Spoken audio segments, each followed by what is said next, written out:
114. March.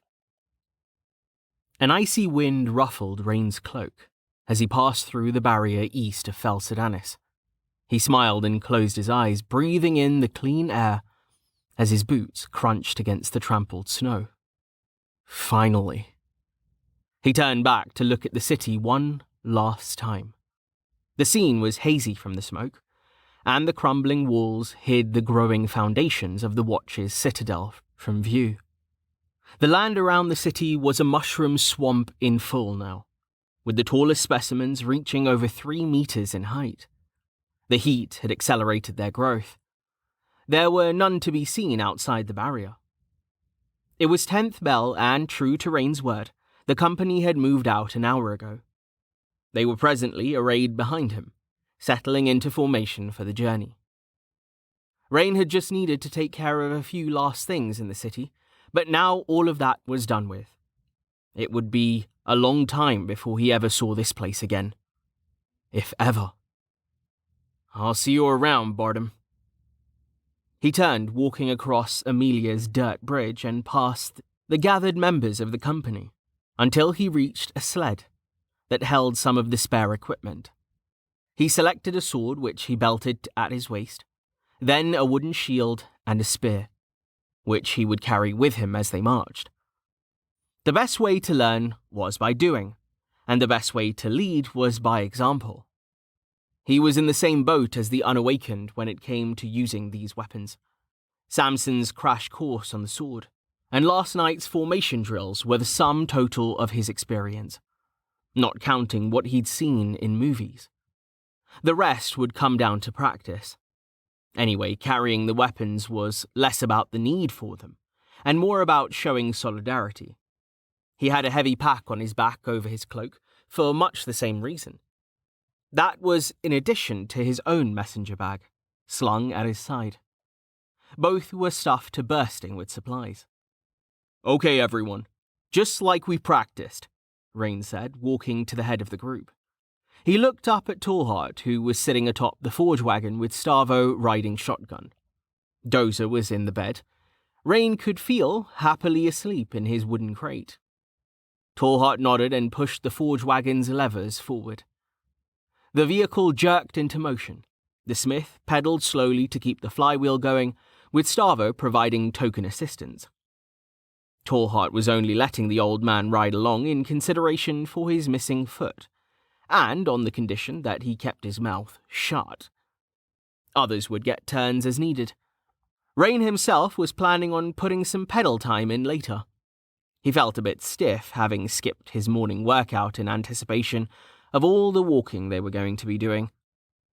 As a group, the company started moving, following the forge wagon as it crunched a path down the road.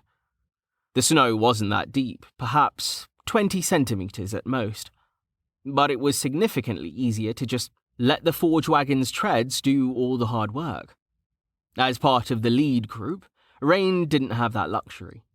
He trudged through the snow beside the forge wagon, flanked by Tahir, the hunter. Finn and Roos filled out the remainder of the lead party, paired up on the other side of the forge wagon. The rest of the company stretched out behind them like a centipede, segmented in groups of 3. Each group consisted of one person towing a medium-sized sled in the middle, plus a pair of armed guards, one on either side. The awakened and others with combat experience were spread across the groups, such that the convoy's defences were relatively even down the line.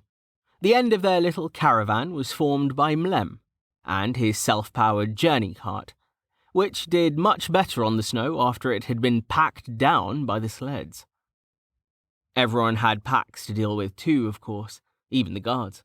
They were by no means travelling light.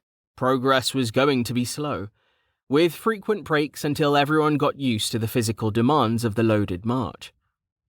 That was fine. Today's goal was only 10 kilometers after all. They could have done it in 2 hours if not for the snow. Depending on which map you looked at, because of course all the maps he'd been able to find blew, it was somewhere between 35 and 50 leagues to Westval by road. After unfucking the units, that came out to somewhere between 170 and 250 kilometers. It would take them a month at 10 kilometers a day, which was way too damn long. Rain had no intention of moving that slowly. The long-term goal that Rain had in mind for the company was a standard march of 30 kilometers a day. That pace would be grueling in these conditions, but Rain knew it was possible, especially if you threw magic into the mix. According to a fragment of memory from his high school world history class, 30 kilometers a day was the standard for the Roman military. Also, for what it was worth, Mlem agreed that such a pace was reasonable, even in these conditions. He said he'd travelled to and from Vestval just before the barrier went up, taking less than a week in each direction. Rule 23. You'll never get rich by being slow, Rain smiled. Mlem is awakened, though, and he's got a magic cart. His perspective might be a bit off. If they really needed to move, stamina potions were on the table. With those, hitting or even exceeding Roman speed would be easy. Rain had acquired a small stockpile of them, and Myth and Reason even had a fresh batch fermenting in a glass jug somewhere. However, until monsters started dropping crysts reliably, all types of potions were reserved for emergencies. Velocity too was an option, but that would require some practice for everyone to get used to. It would come later. For today, practice was more important than progress. As much as getting to Vestval quickly was important, it wasn't an emergency. Realistically, even doubling their pace wouldn't make that much difference to James's family and the rest of the city's residents. Rescue was already way too late. The depth gauge was still waffling between ranks 10 and 11, and unless it dropped significantly by the time they got there, the odds of finding survivors wouldn't be high. Rain had gotten officer Sells, the Watch's diviner, to take a peek down the road for him, but Sells wasn't strong enough to see all the way to Vestval. They'd be going in blind. Rain shifted his grip on his shield, resisting the urge to add points to strength to offset the weight of the equipment and his packs. No matter what he'd said in his little speech about not being able to turn back, he wanted to spend the first night relatively close to Felsidanis. It remained to be seen how problematic monster spawns would be, and he wasn't planning to lead anyone to their deaths. If enough people wanted to go back after the first night, he wouldn't force them to continue. Soon enough, the road exited the cleared land around Felsidanis. Passing into the northern edge of Tallheart's forest, the trees would continue for some 20 kilometers, thinning somewhat, then transitioning to cleared plots of farmland as they approached the village of Essed. That was tomorrow's goal. Rain was paying close attention to detection as they walked. It was daytime, which meant that monsters would be generally more passive and wary of large groups. But it didn't mean the company wouldn't be attacked at all. If not for Amelia, they probably would have already run into trouble. Before ninth bell had even struck, Amelia had gone out alone to scout, and to sweep their path clear of any serious threats. She'd sent him a message earlier, and from it, Rain knew that she was planning on staying out there, ghosting around the group until they stopped for the day. Now and then he would catch a glimpse of her through the trees. Those appearances were deliberate, designed to reassure the group. Her protection would only last for 2 hours, however. At that point, she was going to deliberately let a small group of monsters through. Of course, Rain had elected to keep that little detail to himself.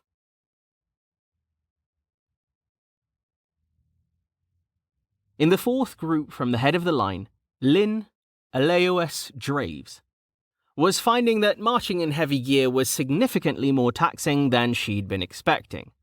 As a noble, she'd never needed to work a day in her life, but that hardly meant she was a stranger to physical exertion. As her parents' youngest, and as their only daughter, she'd always felt like she had something to prove. That had led her to the arena.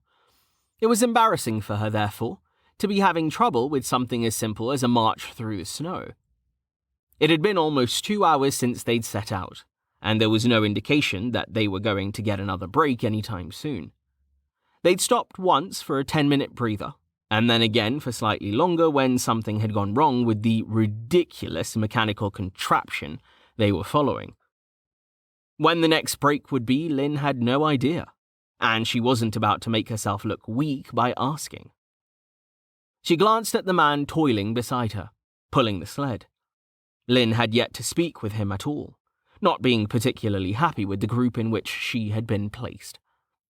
She'd have preferred to be paired up with Lord Dar, or any of the other awakened.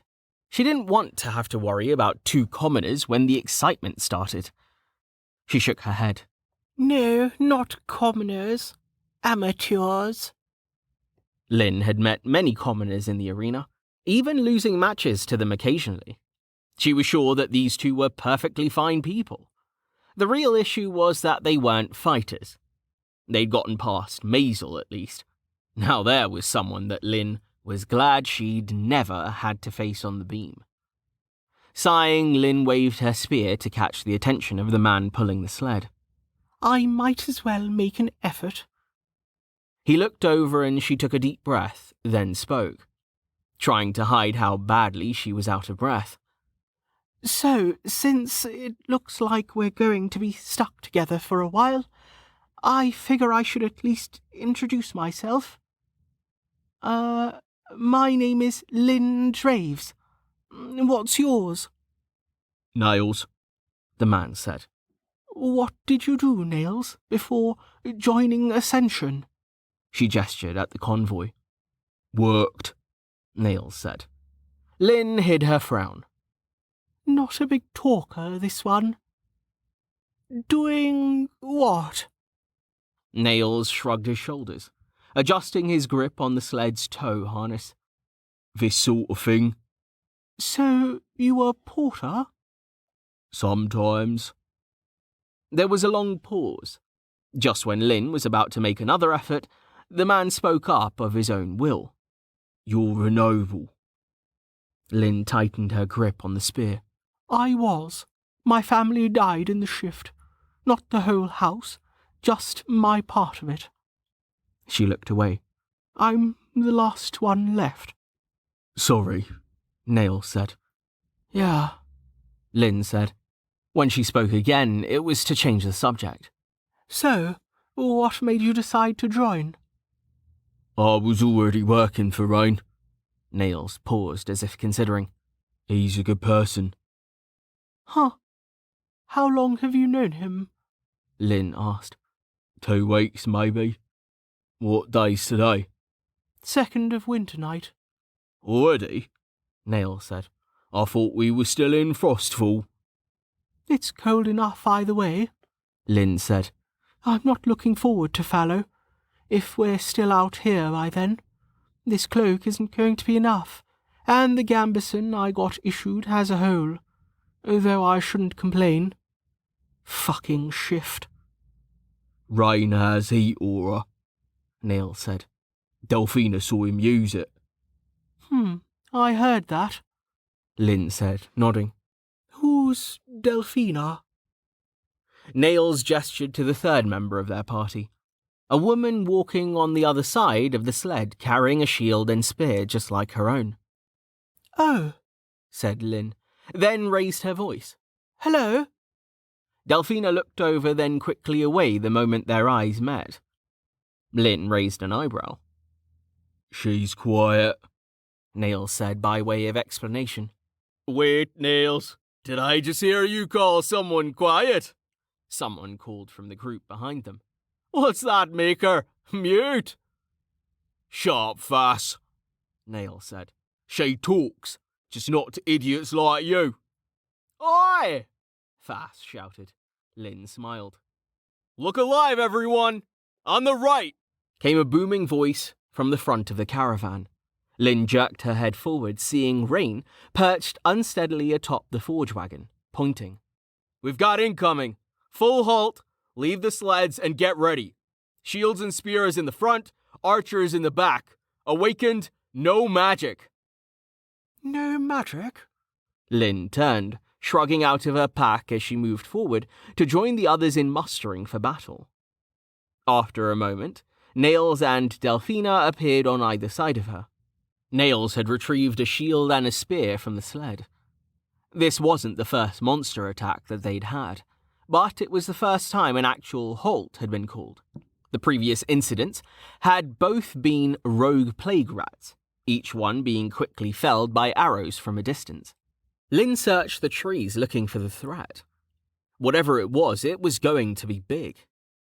"Does anyone see there?" She pointed, seeing a flash of icy blue.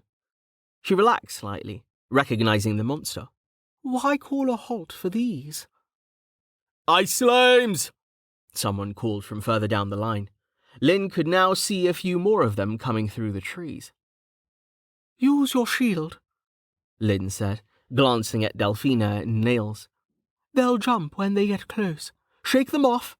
Then, when they fall, stab them before they jump again." "Got it," said Nails. Lynn gripped her spear tightly. "Okay, that's a lot of slimes. Actually..."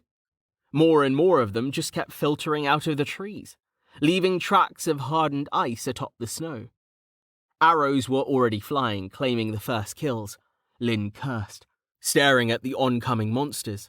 She slipped her arm out of her shield's straps and dropped it to the ground, taking a two-handed grip on her weapon instead. The shield would have just slowed her down, even if it was a good idea for the others. The first slimes reached them, launching themselves and kicking up puffs of snow. Lynn struck downward, using the spear more like a staff to swat the icy blob headed for her out of the air. Unsure if she'd killed it, she pulled back and stabbed. Her strike pierced the slime with no resistance, releasing a small wave of foul-smelling jelly as the point of the spear bit into the frozen ground beneath the snow. Cold rolled off the ooze, sharp against the exposed skin of her face. Lynn looked up as she freed her spear from the earth. Beside her, Nails was fighting with a slime that had stuck itself to his shield. Delphina was rushing to help him. Lynn would have gone to help as well, but there was another slime headed right for her. Jumping back, she intercepted its leap with the haft of her spear, sending the blobby monster flying off to the side. She didn't chase after it. Instead, she lunged, stabbing yet another slime before it got a chance to leave the ground. Just as in the arena, time stretched into a blur. Deflect, dodge, stab, advance, dodge again. Her long hours of practice were paying off. A spear wasn't much different from a staff. Not when it came down to it. "Stumper!" Rain's voice called over the shouts of combat. "Unawakened, get away from it!" Lynn felt her blood run cold, in a way that had nothing to do with the icy snot she found herself splattered in. "Mine!" someone shouted. There was a thunderous clang of metal on metal, but Lynn didn't have time to look for the source of the noise or identify the speaker. Wherever the stumper was, it wasn't nearby, and there was a more immediate problem she needed to deal with. "Get off me!" Fass shouted, scrambling behind himself, trying to reach the slime that was clinging to his cloak. "Turn around and stand still," Lynn shouted at him. Amazingly, Fass had the presence of mind to comply. Spinning and freezing in place, wasting no time, Lynn slashed with the blade of the spear. Her precise strike, shearing through the slime's membrane, killing it instantly and dumping its foul-smelling insides all down Fass's back. "Depths, that's gold!" Fass shouted. Lynn whirled, looking for more threats, but there were none. The last slimes were dying, being rapidly dealt with by the other fighters.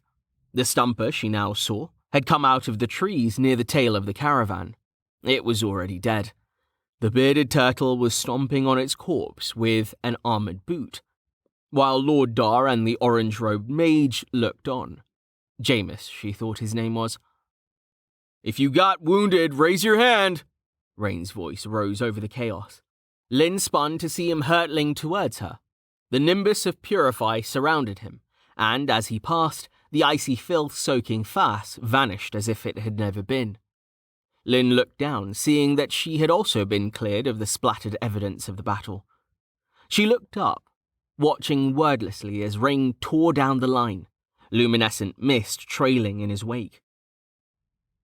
Where was he this whole time? Realization struck as Amelia had exited the trees, looking utterly unconcerned by the scene. Oh, I see. Lynn watched Rain for a moment more, becoming increasingly aware of the cold that filled the air as the excitement of the battle faded.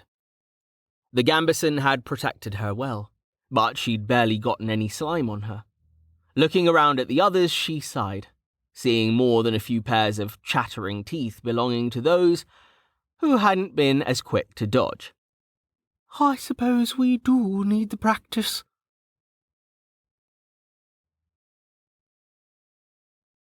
Rain worked to slow his breathing as he made his way back along the column, passing the laughing and celebrating members of the company. 13 Tell sat in a pouch in his pocket, the spoils from their conquest. While there hadn't been any cold crysts, it was proof that monsters were starting to drop things again. When they stopped for the day, he'd break it up into copper and pay out everyone's shares. People gave Rain appreciative looks as he passed, as he was running Immolate at a low level to take the edge off the chill. No one had been seriously hurt. There'd been a few minor cases of frostbite where slime had come into contact with exposed skin, but nothing that couldn't be treated with a tiny dab of healing potion. Frost slimes weren't even corrosive, so even their wardrobes were unscathed. Nevertheless, Rain was going to have to talk to Amelia about what constituted a small group of monsters. When he'd sensed the multitude of slimes coming, he'd thought they'd been a mistake. Amelia's arrival soon after told him it wasn't. No, this had been precisely what she'd intended. The Stumper, too. That had been a test for the Awakened. Or perhaps for him.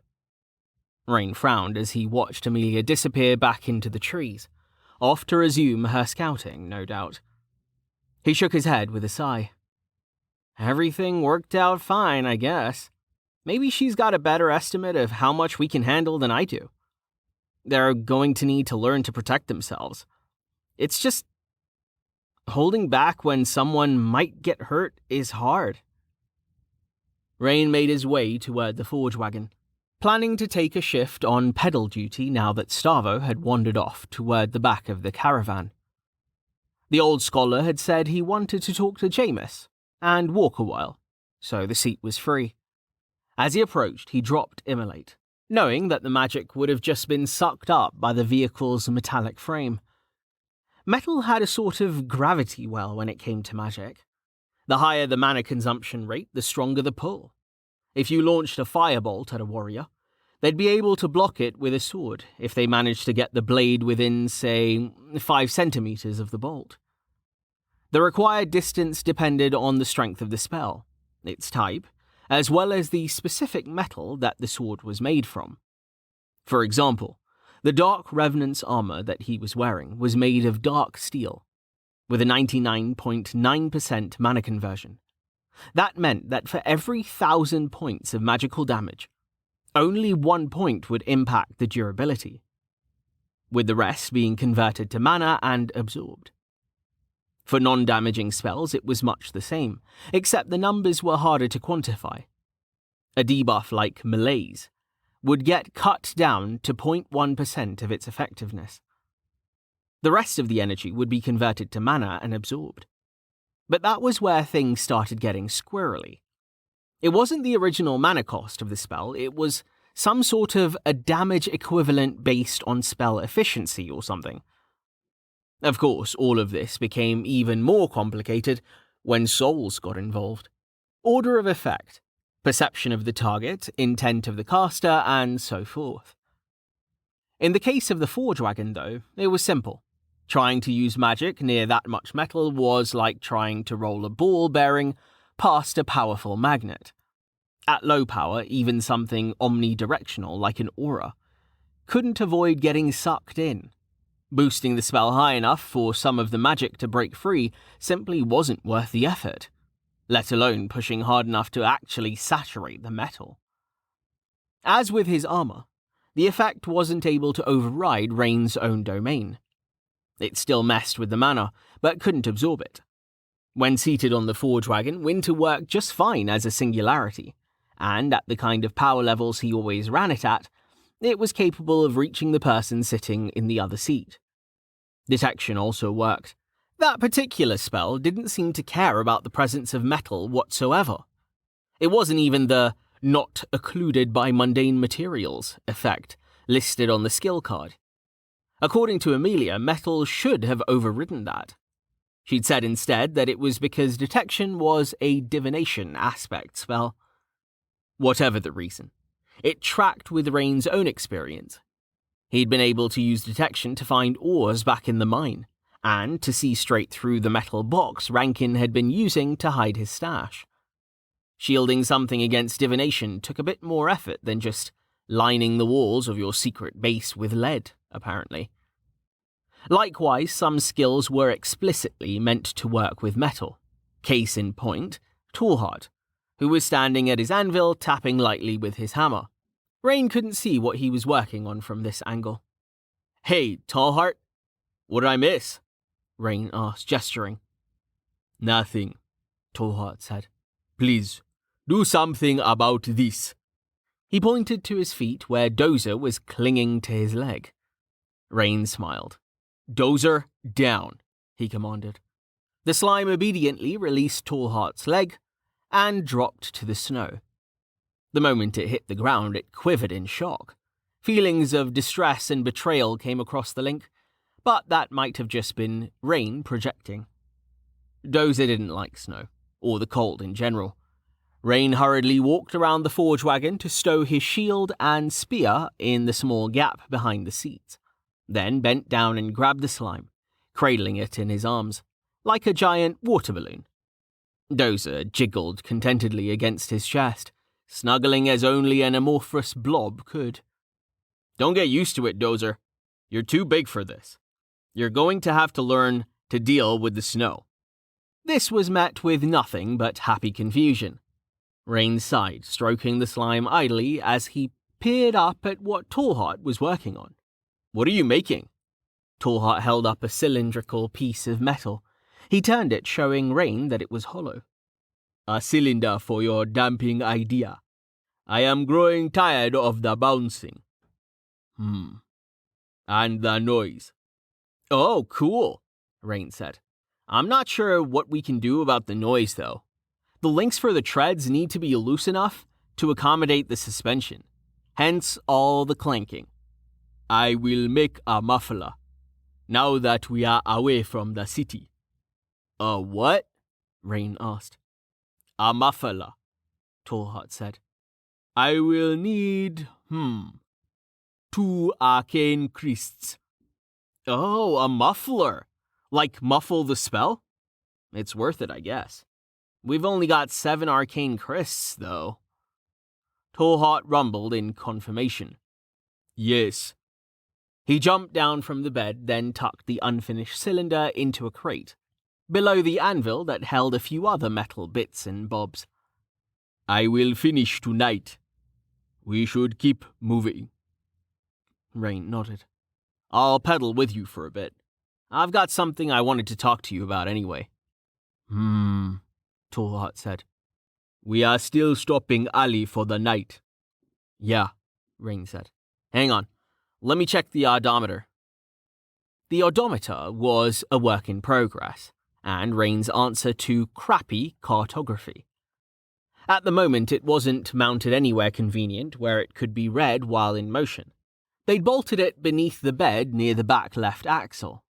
It wasn't anything complicated, just a bulky frame holding a series of wooden wheels and belts. Properly, it should have been done with gears, but making all those tiny teeth would have been too time-consuming, given their schedule. The forge wagon's wheels had a radius of exactly 35 centimeters. The treads added another 3 centimeters to that, bringing the total radius up to 38 centimeters. Perimeter being 2 pi r, that turned into 238.761 centimeters traveled for each wheel rotation. As one of the axles directly drove the odometer, the first wooden wheel in the box would turn at the same rate. The 10-to-1 reduction to the next wheel meant a revolution there corresponded to 23.8 meters, then 238 meters, for the one after that, and so on. Tweaking the ratio of the first reduction to get things into increments of 10 would have been nice, but it added complexity. He hadn't even built the thing, only scribbled some quick requirements down and outsourced the design to a carpenter back in Felsidanis. Simple as it was, it functioned amazingly well. Rain had even calibrated it by using Purify's range as a measuring stick, multiplying the reading by 1.033 compensated for the measurement errors, at least up to the fourth wheel. Rain deposited Dozer in the forge wagon's bed, then bent to inspect the odometer. He lifted his visor to get a better look at the notches carved into the wheels, then quickly tallied up the distance and applied the correction factor. He didn't even bother to summon his calculator for something so trivial. 5.9 kilometers, he said, straightening. Tallheart frowned. What is that in leagues? Not my problem, Rain said. We're using metric. End of story. Tallheart snorted, and Rain glared at him. It's an objectively superior system, just like the numbers I use. I'm going to teach both systems to everyone, and you all will thank me for it when I'm done. Tallheart rumbled, unconvinced. Rain shook his head. He'll come around. Also, Dozer, how are you already asleep? The slime had oozed into the box of parts, slurping up the unfinished pieces and relaxing bonelessly into the shape of the container. In point of fact, the crate had actually been Dozer's bed first. Tallheart had started using it for storage later. Fortunately, neither of them seemed to mind sharing. Rain snorted as a wave of sleepy contentment buffeted him. He pushed it aside, motioning to Tallheart. Come on, let's go. Just 4 kilometers left. It shouldn't take us long. He turned facing the rest of the company. Form up, he roared. We're moving. After clambering up into the passenger's seat, Rain settled his feet on the pedals and fastened his seatbelt. Next, he accessed the ring's interface and buffed strength up to his limit of 47, taking the points from clarity. With the point of sync that he'd gotten late last night, that put him at 16 effective. A dangerous number as far as his coordination was concerned. Boosted like this, he needed to be exceedingly careful with rapid movements. He wouldn't want to, say, deck himself in the teeth with a metal gauntlet during an attempt to scratch his nose. Nope. Nothing like that has ever happened. Not to me. No, sir. Rain began to push against the pedals, but they didn't even budge. Tallheart had adjusted the gear ratio yesterday, not wanting to have to pedal so quickly to maintain a walking pace. Rain clenched his teeth and pushed harder. Slowly the pedals began to move. He smiled, pushing harder still, using the seat for leverage. Suddenly something clicked, and there was a sharp pain in his left knee that made him stop in surprise. Did I just break my leg? Tallheart? Rain said, slowly raising his knee. There was another pop as something clicked back into place, accompanied by a second spike of pain. Rain's eye twitched slightly as the sharp sensation faded into a dull, throbbing ache. He looked over at Tallheart. At what point do I need to start worrying about having too much strength? Tallheart said, fidgeting with his seatbelt. It starts to become dangerous at 10-1 with endurance.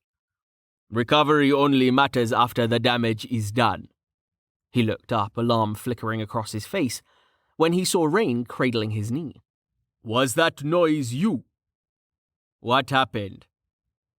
I think I dislocated my knee a little bit. Or maybe my kneecap? I didn't even think that was possible.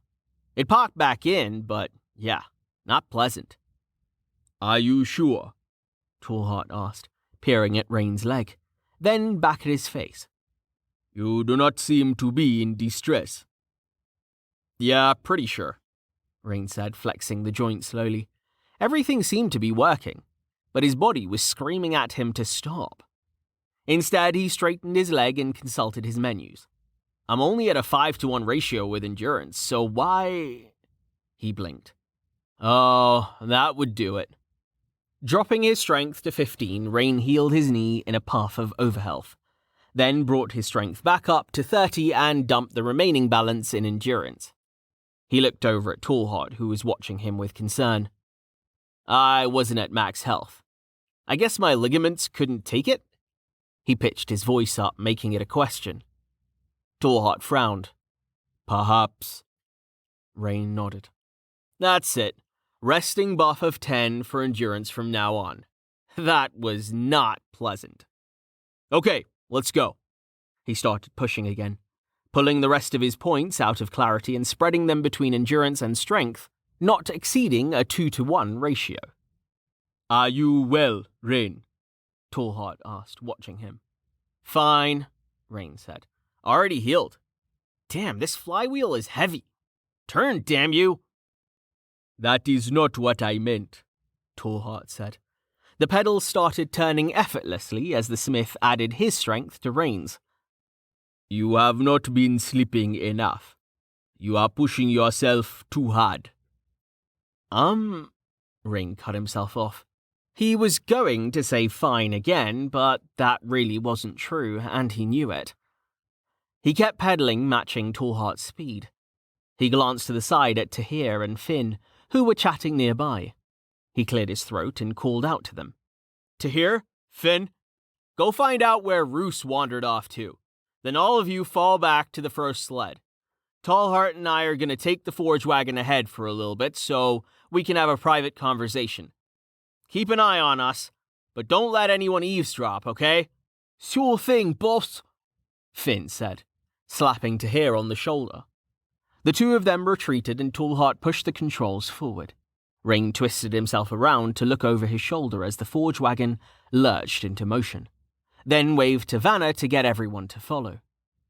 Vanna nodded, then turned and shouted at the company. Move out! Rain gave her a thumbs up before turning back to face the road. He and Tallheart pedaled silently for a few minutes as Rain waited for them to build up a little distance. It's the memories, he finally said. Being a dynamo just makes it worse. They're there every time I close my eyes. He looked down. Keeping myself busy helps. Tallheart rumbled. I understand. Rain nodded. Yeah. He closed his eyes. He didn't really feel like saying any more. Instead, he focused on the pumping of his legs. There wasn't even a spectre of pain from his knee, and his body felt strong. Amazingly strong. Unnaturally strong. I'll be okay, Rain said after a minute. It's gonna take me some time. Just let me know if it looks like I'm getting worse. Don't let me pull away. I did that after my parents died, and... He shook his head. You don't want to hear this. Thank you, Tallheart. Tallheart said. It is good that you are aware of your own state. Amelia was concerned that you did not even realize how you are behaving. Rain looked up. Really? What did she tell you? Tallheart snorted but didn't answer. What's that supposed to mean? Rain asked. Come on, what did she say? Tallheart stopped pedaling, startling Rain with the sudden increase in resistance. Stop, Tallheart said. We are moving too quickly. Rain glanced over his shoulder, then blinked when he saw how far back the next group was. Vanna was glaring at him, an annoyed expression on her face as she struggled to keep up while towing the sled behind her. Oops. Rain eased off, the pedals coming to a complete stop as the momentum of the flywheel carried them forward. This vehicle is impressive for something unenchanted, Tallheart said. The cars of your world move faster still, correct? Much faster, Rain said, shaking his head and grudgingly accepting the change of subject. I'll talk to Amelia later. I'm sure she knows I'm okay. 10 times faster or more, and you don't need to pedal them. And the planes go 10 times faster than that. Some planes even break the sound barrier. Don't even get me started on rockets. Tallheart rumbled in what Rain interpreted as acceptance. "We'll get there," Rain said, slapping the side of his chair for lack of a duel. "And beyond. My world had technology. This world has magic. Together, it's Magitech. And it's gonna be awesome. I'm talking airships, Tallheart. Airships." Rain continued on, heedless of what was probably skepticism. "Those magistral teleporters are holding up progress. I tell you, they are making getting around too easy. Nobody even tried to make anything better than journey carts. They haven't needed to." Tallheart said, thoughtfully this time. He had started pedaling again, slowly. "We need to be careful about it, though," Rain said, matching his pace. "There's some stuff that I know that's better left unmentioned. Hell, even if someone finds out that it's possible, we could be in trouble. Who knows how many steps they could skip with magic." Rain tilted his head. Could Tallheart build a filter for U-235? An image of a mushroom cloud flashed through his head, and he shuddered. Hurriedly pushing the thought away, he asked a follow-up question. "Say, Tallheart, how many Mentcrists would you need to make something to block a mind reader?" Tallheart scratched at one of his antlers, taking a moment to consider the question. "Anyone strong enough to read thoughts is too strong for an enchantment born of Christs to be more than an inconvenience," he finally said. "It would take a Grand Christ at minimum." Rain frowned. "And what about someone like Warden Vatrice?" Tallheart snorted. "Impossible." "Care to elaborate?" Rain asked, raising an eyebrow. "Platinums are..." Tallheart said, trailing off. He closed his eyes, and when he spoke again, there was a note of pain in his voice. "There is no resistance. I was a fool for ever believing differently." Rain winced. Shit. He cleared his throat, interested in moving the conversation along before Tallheart spiraled down a dark path. "Anyway, Tallheart, there is another reason I wanted to talk to you alone. I've got a question for you." He hesitated. "It's kind of related. Sorry." Tallheart shook his head, then snorted. "Ask." Rain nodded. "Right, well, just ask," Tallheart said. "I wanted to talk to you about equipment," Rain said with a sigh. "Weapons and armor. I know you're not comfortable making that kind of stuff for humans, but I wanted to know if you'd consider it. Just for the company, of course." Tallheart frowned.